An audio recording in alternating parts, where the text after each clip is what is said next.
میرے بھائیوں، افسوس سے کہنا پڑتا ہے کہ نبی کریم صلی اللہ علیہ وسلم قرآن و حدیث کی شکل میں جو صاف ستھرا دین ہمیں دے کر گئے تھے، اس میں کئی لوگوں نے اضافے کیے اور کئی لوگوں نے اسلام کی روشن ہدایات کے اوپر اعتراضات کیے۔ کسی نے اپنی عقل کی وجہ سے کئی احادیث کو ماننے سے انکار کر دیا، اور کچھ لوگ ایسے بھی تھے جنہوں نے دین میں اپنے اور اپنے بزرگوں کے خواب، ان کی کہانیاں، ان کے قصے، ان کے چلے، ان کی ریاستیں، ان کے مجاہدے، ان تمام چیزوں کو دین کا حصہ بنانے کی کوشش کی، جبکہ دین اسلام اس قسم کے واقعات سے لا تعلق ہے، اور دین اسلام آج سے 400 سال پہلے جناب رسول اکرم صلی اللہ علیہ وسلم پہ مکمل ہو چکا ہے۔ فرمایا میرے رب نے الیوم اکملت لکم دینکم، کہ میں نے تمہارے اوپر تمہارا دین مکمل کر دیا ہے۔ بعد کے واقعات، بعد کی قصے کہانیاں دین کا حصہ نہیں بن سکتی۔ وہ کہانیاں، وہ خواب جو دین میں شامل کرنے کی کوشش میں اضافہ جن کا کیا گیا، ان میں سے کچھ وہ حکایات ہیں، وہ کہانیاں ہیں، وہ قصے ہیں جن کا تعلق جناب خضر علیہ السلام سے ہے۔ خضر جن کو ہمارے اردو میں خضر کہا جاتا ہے، میں انہی کے بارے میں بات کر رہا ہوں۔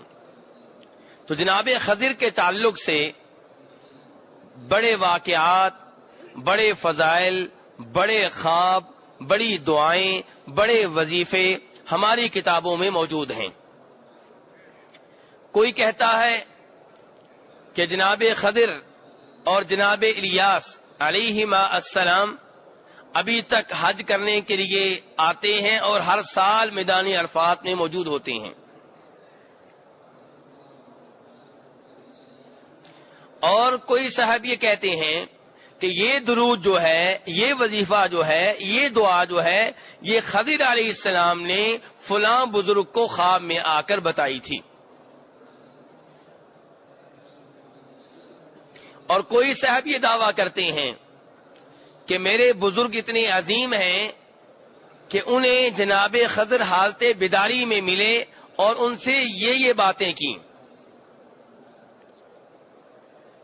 اور کچھ لوگ جناب خضر علیہ السلام کے واقعہ سے یہ مسئلہ نکالنے کی کوشش کرتے ہیں کہ اللہ کے کچھ بندے ایسے ہوتے ہیں جو نعوذ باللہ انبیاء کلام علیہ الصلوۃ والسلام سے بھی افضل ہیں، اور کچھ ان کے واقعات سے یہ مسئلہ اخذ کرتے ہیں کہ جو اللہ کے ولی ہوتے ہیں، اللہ کے بزرگ ہوتے ہیں، وہ اگر کوئی ایسا کام کریں جو آپ کو بظاہر شریعت کے خلاف نظر آئے تو آپ انکار نہ کریں، آپ اعتراض نہ کریں، آپ انہیں اس سے نہ روکیں۔ ہو سکتا ہے کہ باطنی طور پہ، طریقت کے طور پہ انہیں اللہ تبارک و تعالیٰ کی طرف سے اس کی اجازت ملی ہو۔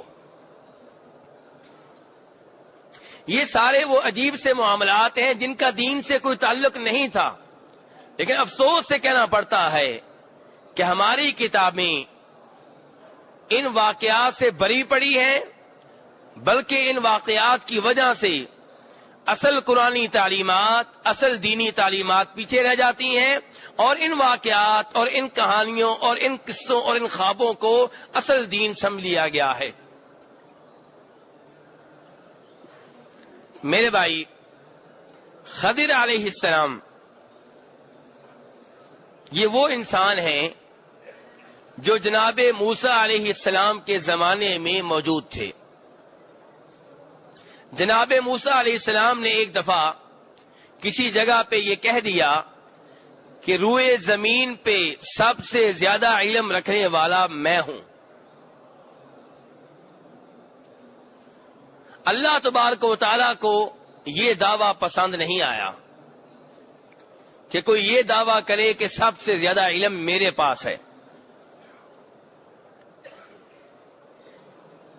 اللہ تبارک و تعالیٰ نے چاہا کہ جناب موسیٰ علیہ السلام کو بتایا جائے کہ اس زمین کے اوپر اور لوگ بھی ہیں جن کے پاس وہ علم ہے جو جناب موسیٰ علیہ السلام کے پاس نہیں ہے. چنانچہ موسیٰ علیہ السلام سے کہا گیا، انہوں نے سفر کیا، ایک جگہ پہ جا کے جناب خضر سے ان کی ملاقات ہوئی. جناب خضر سے وہ کہنے لگے، هل اتبعك على ان تعلمني مما علمت رشدا، میں آپ کی اتباع کرنا چاہتا ہوں، آپ کی پیروی کرنا چاہتا ہوں، شرط یہ ہے کہ آپ مجھے وہ علم دیں جو علم اللہ نے آپ کو دیا ہے. تو خضر علیہ السلام نے آگے سے کہا، انک لن تستطیع معی صبرا، کہ موسیٰ تم میرے ساتھ صبر نہیں کر سکو گے. اور آپ کیسے صبر کریں گے؟ آپ میرے پاس کچھ ایسی باتیں دیکھیں گے ما لم تحط بہ خبرا، جن کے بارے میں آپ کو علم نہیں ہوگا. یہ خضر کن سے کہہ رہے ہیں؟ کہ نبی سے کہہ رہے ہیں. اور لوگ کہتے ہیں کہ انبیاء کرام علیہم الصلوۃ والسلام عالم الغیب ہوتے ہیں. اگر موسیٰ علیہ السلام عالم الغیب ہوتے تو اللہ کو ان کا یہ جواب کیوں نہ پسند آیا جس میں انہوں نے کہا تھا کہ سب سے زیادہ علم میرے پاس ہے. اگر وہ غیب کا علم رکھتے ہیں تو پھر تو سب سے زیادہ علم انہی کے پاس ہوا، غیب کی ساری باتیں معلوم ہو گئیں. لیکن نہیں، اللہ کو ان کا یہ جواب پسند نہیں آیا. پھر جب یہ خضر کے پاس گئے ہیں تو کیا کہہ رہے ہیں کہ آپ مجھے وہ علم دیں جو اللہ نے آپ کو دیا ہے. معلوم ہوا کہ یہ علم موسیٰ علیہ السلام کے پاس نہیں ہے. اور پھر جب موسیٰ علیہ السلام نے یہ درخواست کی تو خضر آگے سے کہہ رہے ہیں کہ آپ صبر نہیں کر پائیں گے. اور کیسے آپ صبر کریں گے ان چیزوں پہ جن کی حقیقت کا آپ کو علم ہی نہیں ہے. یہ قرآنی آیات ہے میرے بھائی، سورہ کہف ہے جس کی آپ ہر جمعہ کے روز تلاوت کرتے ہیں. یہ آیات کس قدر واضح ہیں ہمارے اس مسئلے میں کہ غیب جاننے والا صرف اور صرف اللہ تبارک و تعالی ہے. بہرحال موسیٰ علیہ السلام نے جناب خضر کو یقین دلایا کہ میں صبر کروں گا اور آپ کے کسی بھی حکم کی نافرمانی نہیں کروں گا. کیا کہہ رہے ہیں؟ ولا اعصی لک امرا، میں آپ کے کسی بھی حکم کی نافرمانی نہیں کروں گا، کسی بھی حکم کی نافرمانی نہیں کروں گا. خضر نے کہا ٹھیک ہے، اگر تم علم چاہتے ہو میری پیروی کرتے چلے جاؤ اور مجھ سے کوئی سوال نہ کرنا. یہ تفصیلات قرآن پاک میں بھی ہیں، بخاری مسلم کی روایات میں بھی ہیں. موسیٰ علیہ السلام جناب خضر کے ساتھ ہیں، سمندر کے ساتھ ساتھ چل رہے ہیں. آگے کشتی مل گئی، کشتی والوں سے بات چیت کی اور دونوں کشتی پہ بیٹھ گئے. اور کشتی والے چونکہ جناب خضر کو جانتے تھے انہوں نے دونوں کو بٹھا لیا اور کہا کہ ہم آپ سے کرایہ بھی نہیں لیں گے. کشتی پہ بیٹھے تو جناب خضر نے اچانک کشتی کے تختے توڑ ڈالے. جناب موسیٰ علیہ السلام کو بڑا تعجب ہوا کہ کشتی والوں نے ہمارے ساتھ احسان کیا، ہمیں سوار کر لیا اور ساتھ یہ بھی کہا کہ آپ سے کرایہ نہیں لیں گے.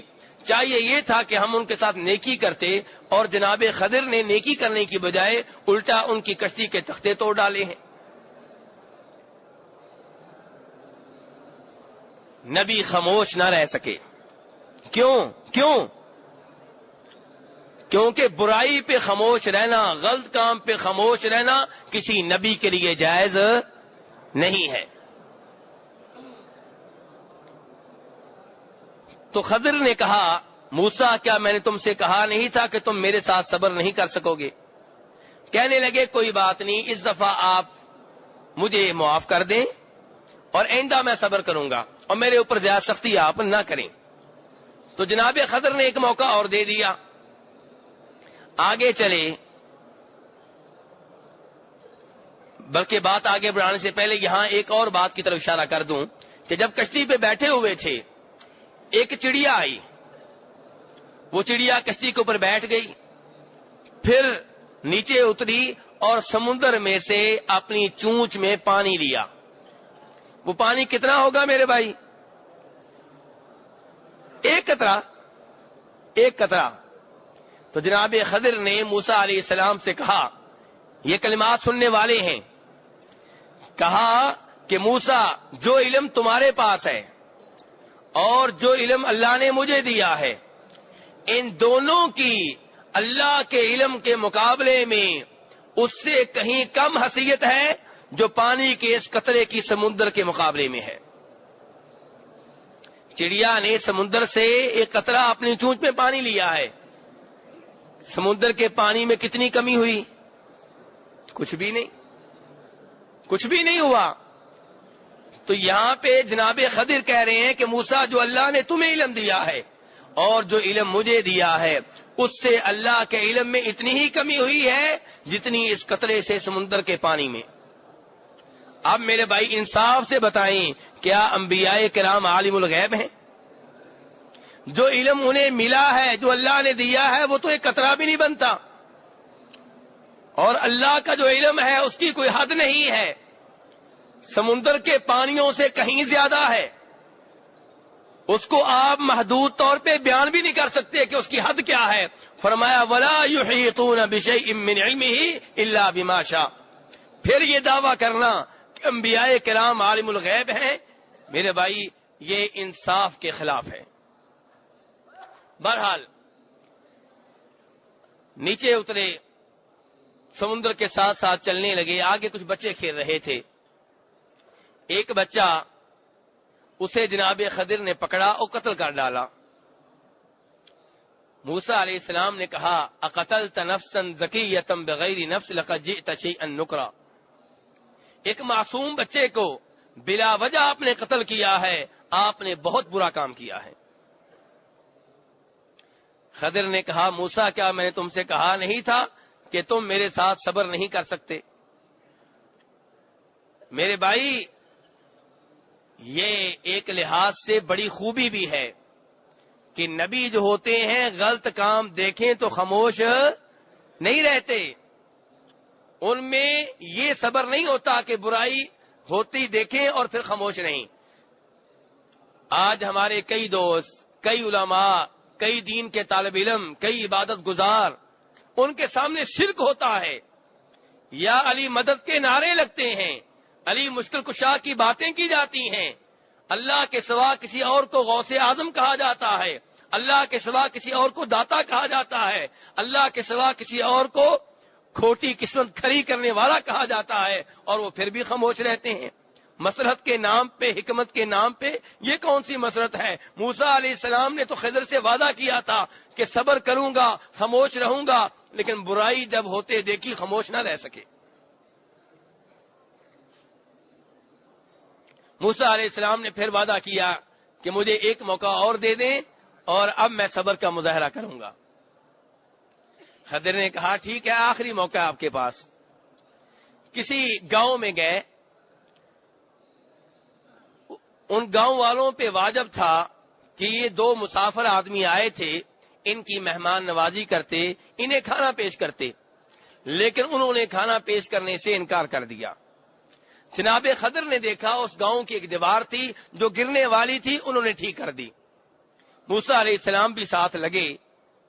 تو موسیٰ علیہ السلام نے آخر میں کہا کہ یہ بستی والے وہ لوگ ہیں جنہوں نے ہماری مہمان نوازی نہیں کی، آپ نے دیوار ٹھیک کی، اس کا معاوضہ تو لیتے. خضر نے کہا اب آخری موقع آپ کے پاس تھا، وہ بھی آپ نے کھو دیا. اب میں آپ کو بتاؤں گا کہ ان امور کی حقیقت کیا تھی. کہنے لگے جہاں تک کشتی کا معاملہ ہے، یہ کچھ مسکین لوگوں کی تھی، فقیر لوگوں کی تھی. وہ اس کشتی کے ذریعے اپنی روزی کماتے تھے اور جدھر یہ کشتی جا رہی تھی اس سائڈ پہ ایک ظالم بادشاہ تھا جو ایسے مال کے اوپر قبضہ کر لیا کرتا تھا. میں نے اس لیے اس کشتی کے چند ایک تختے توڑ ڈالے تاکہ بادشاہ کو یہ کشتی پسند نہ آئے اور کشتی ان مسکین لوگوں کے پاس ہی رہے. باقی رہا بچے کا معاملہ. اگر یہ بچہ زندہ رہتا تو اپنے والدین کو بہت تنگ کرتا, یہ ان کے لیے عذاب بن جاتا, اس لیے میں نے اس کو قتل کر ڈالا. باقی رہی دیوار, تو یہ 2 یتیم بچوں کی تھی اور دیوار کے نیچے ایک بڑا خزانہ تھا جو ان کا والد ان کے لیے چھوڑ کے گیا تھا. اگر یہ دیوار گر جاتی, خزانہ زہر ہو جاتا اور لوگ یہ خزانے کے اوپر قبضہ کر لیتے. میں نے دیوار ٹھیک کر دی تاکہ جب تک یہ بچے بالغ نہیں ہوتے یہ خزانہ چھپا رہے, جب بڑے ہوں گے تو خزانہ حاصل کر لیں گے اور اپنی زندگی بسر کر سکیں گے. آخر میں جناب خضر کہتے ہیں وما فعلته عن امری, میں نے یہ جو بھی کام کیے ہیں اپنے رب کے حکم سے کیے ہیں, اس میں میری ذاتی مرضی نہیں تھی. میرے بھائی, یہ مختصر سا واقعہ میں نے آپ کے سامنے رکھ دیا ہے, میں تفصیلات میں نہیں گیا. اگر میں تفصیلات میں جاؤں تو شاید اسی واقعے کے اوپر 2-3 درس بن سکتے ہیں, لیکن میں نے چند ایک مسائل بیان کرنے ہیں. اصل میں کل میرے پاس ایک سوال آیا تھا کہ جناب خضر کے بارے میں بتائیں, تو اس لیے میں نے چاہا کہ آج کا درس انہی کے بارے میں ہو تاکہ وہ غلط عقائد جو ان کی وجہ سے لوگوں میں پھیلے ہوئے ہیں ان کو ختم کرنے کی کوشش کی جائے. میرے بھائی, ہمارا پہلا مسئلہ یہ ہے کہ جناب خضر نبی ہیں یا اللہ کے ولی ہیں.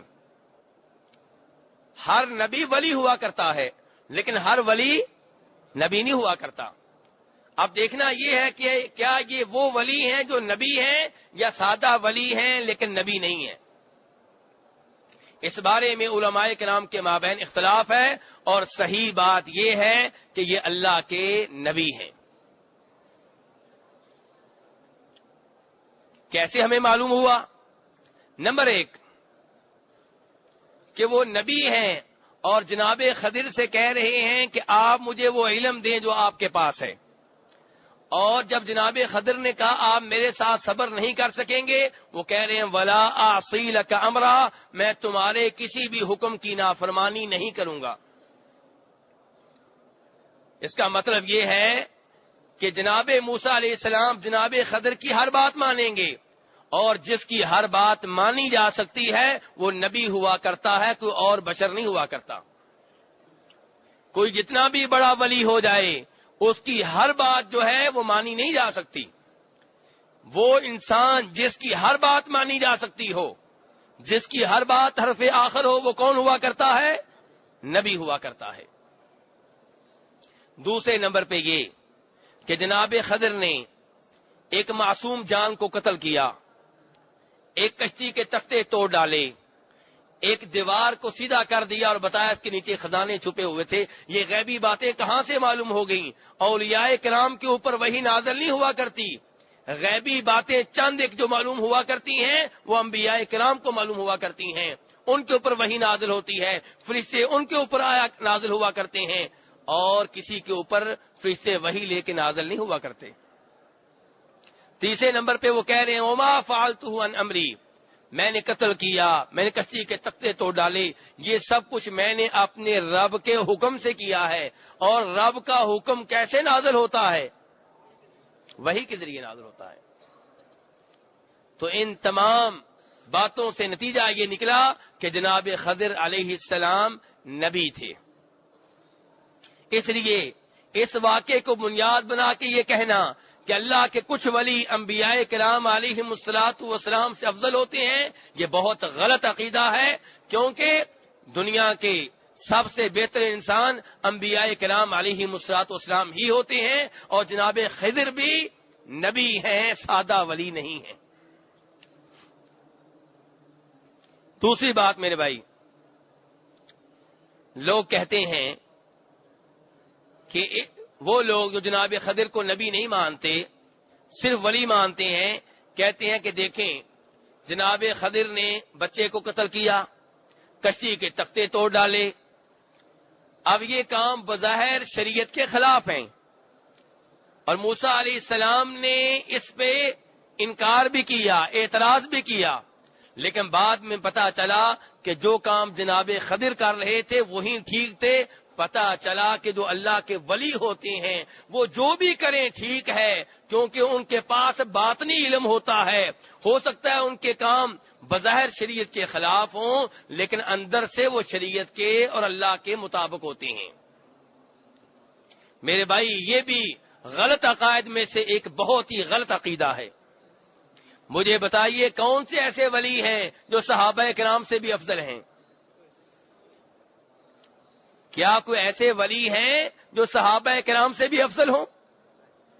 تو صحابہ کرام تو ایک دوسرے کے اوپر انکار کیا کرتے تھے، ایک دوسرے کے اوپر اعتراض کیا کرتے تھے۔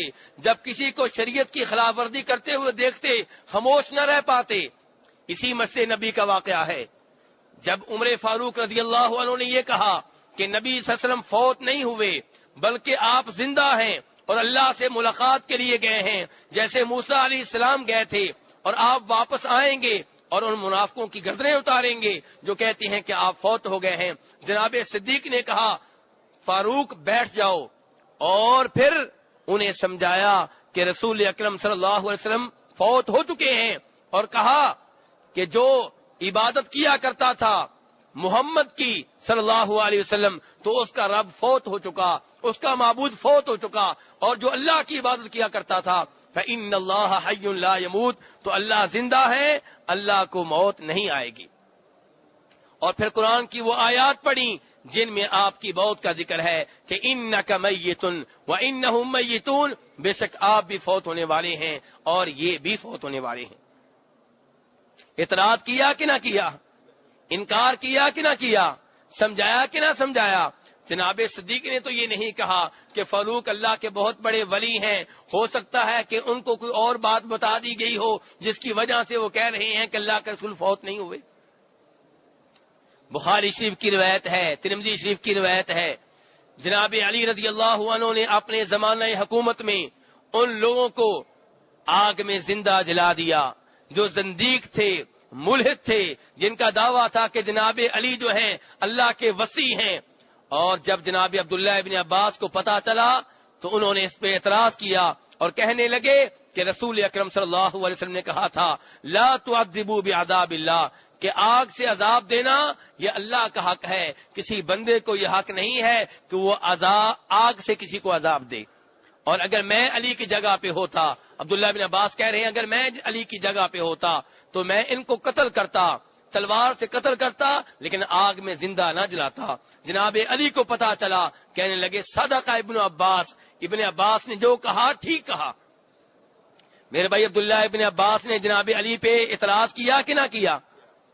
انکار کیا کہ نہ کیا؟ کیا جناب علی سے بڑے ولی آج پھر رہے ہیں؟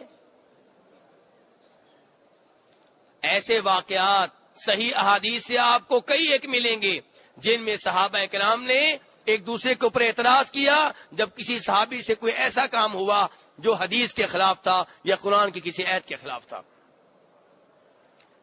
اور شریعت نے ہمیں کیا حکم دیا ہے؟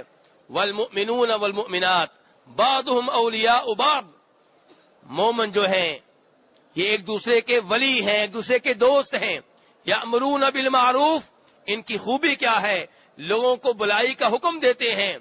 وینہون عن المنکر، اور ایک دوسرے کو برائی سے روکتے ہیں۔ مومنوں کی نشانی ہے برائی سے روکنا، نیکی کا حکم دینا۔